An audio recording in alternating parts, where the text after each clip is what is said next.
మరియు రైతు సంక్షేమ కమిషన్ చైర్మన్ కోదండరెడ్డి బుధవారం నార్కల్ జిల్లా కలెక్టరేట్ సమావేశ మందిరంలో తెలంగాణ వ్యవసాయం మరియు రైతు సంక్షేమ కమిషన్ ఆధ్వర్యంలో భూ భారత చట్టంపై రెవెన్యూ అధికారులకు అవగాహన కార్యక్రమంలో ఆర్డీఓలు, తహసీల్దారులు, వ్యవసాయ అధికారులు, జిల్లా కలెక్టర్తో రైతు కమిషన్ చైర్మన్ కోదండరెడ్డి సమీక్ష సమావేశం నిర్వహించారు.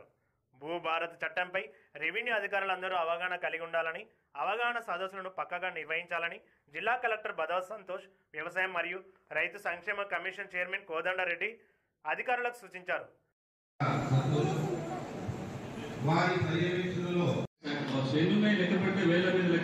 చట్టాలు మాత్రమే ఉంటాయి. ఆ చట్టం దృష్టిలో ఎప్పటి నుంచో వస్తున్న ఒక కీలక చట్టం ఆర్ఓఆర్, రికార్డ్ ఆఫ్ రైట్స్. భూమి ఎవరికి ఉందో చెప్పే అతి కీలకమైన రికార్డు. 18 లక్షల ఎకరాలు మనం మాట్లాడుకున్నాం. ఇంత పెద్ద ఎత్తున సమస్యకి మూలం ఎక్కడ అని ఆలోచిస్తే మనం ఎప్పుడు కంప్యూటర్ సాఫ్ట్వేర్ దగ్గరే ఆగిపోయినాం. ధరణి పోర్టల్, ధరణి సాఫ్ట్వేర్ లోపాల వరకే.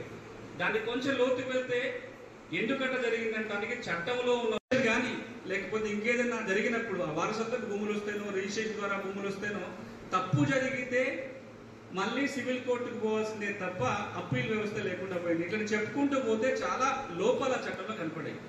ఈ మూడో వ్యక్తి మన గౌరవ రెవెన్యూ మంత్రి. గడిచిన 14 నెలల్లో చాలా సందర్భాల్లో శ్రమ తీసుకొని ఎక్కడెక్కడ అడ్డంకులు ఉన్నా దీన్ని ముందుకు పోవడానికి వారు కష్టపడ్డారు. వారి సందేశం కూడా మీరు విన్నారు. కాబట్టి మన గౌరవ రెవెన్యూ మంత్రి గారికి కూడా ఒకసారి గట్టిగా చెప్పడం. ఏముంది కొత్త చట్టం? ధరణి పేరు మారి భూభారత అవుతుందా? జీవితాల్లో ఏమైనా మార్పు వస్తుందా? మార్పు రాకపోతే ఇదివరకు డైరెక్టర్ ఉండే అది ఇప్పుడు స్లాట్ బుక్ చేసుకుని అలా చేయాలన్నా, లేకుంటే సేఫ్ ఫీల్డ్ సర్వే, ఆలయ మ్యాపింగ్ అనేది హైదరాబాద్ మా దగ్గర కొనుక్కున్నారు అనుకోండి, వాళ్ళని ఐడెంటిఫై చేయడానికి ఎస్ఎస్సీ సర్టిఫికేట్ అడగాల్సి ఉంటారు.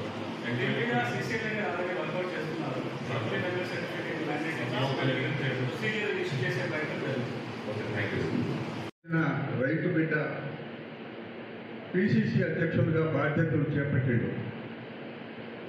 అన్నిటికంటే మొట్టమొదటి సమస్య ఇదే తీసుకున్నారు వారు. వెంటనే ఒక కమిటీ వేసి పార్టీ స్థాయిలో గ్రామాల తిరిగి సమస్యలు సేకరించి ఒక నివేదిక ఇవ్వమన్నారు.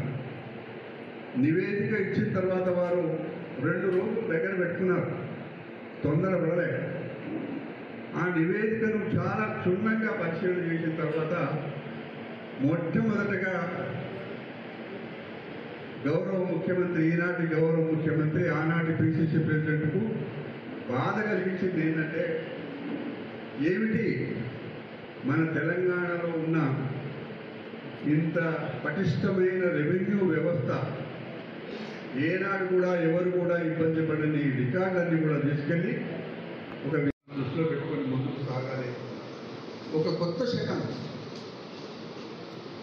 తెలంగాణ రాష్ట్రం ఏర్పడిన తర్వాత పేదవాళ్ళు కూడా తన కాళ్ళ మీద తాను నిలబడి గౌరవంగా బతికే పరిస్థితి తీసుకురావడానికి మీ శాఖనే చాలా ముఖ్యమైనదని మాట మనం చేస్తూ ఈరోజు మీ అందరి ముందు మా కడుపులో ఉన్నమాట, మా ముఖ్యమంత్రి గారి ఆలోచన విధానం, మా ప్రభుత్వ పాలసీలు మీ ముందు చెప్పుకునే అవకాశం కలిగించిన కలెక్టర్ గారికి మీకు ధన్యవాదాలు. దానివల్ల రైతులకు ఏ విధంగా ఉపయోగపడుతుంది, డీసెంట్రలైజేషన్ ఆఫ్ పవర్ ఎట్లా జరిగింది అనేది రైతులందరికీ కూడా ఈ చట్టం మీద అవగాహన కలిగి ఉండాలి. ఏ విధంగా వాళ్ళ సమస్యలు తెలిసి ఉండాలి. ఈ రైతు సమస్యలు రైతు సమస్యలు అందులో భాగంగా ఈరోజు అగ్రికల్చర్ వెల్ఫేర్ కమిషన్ ఇక్కడికి రావడం జరిగింది.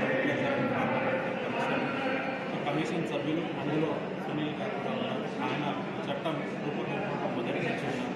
సో కాబట్టి మనము రెవెన్యూ స్టాఫ్ రైట్ నుంచి కూడా జిల్లా కలెక్టర్ వారు అందరూ కూడా ఇక్కడ ఉంది. వాళ్ళందరికీ ఈరోజు మనం అవగాహన సదస్సు జరుగుతుంది.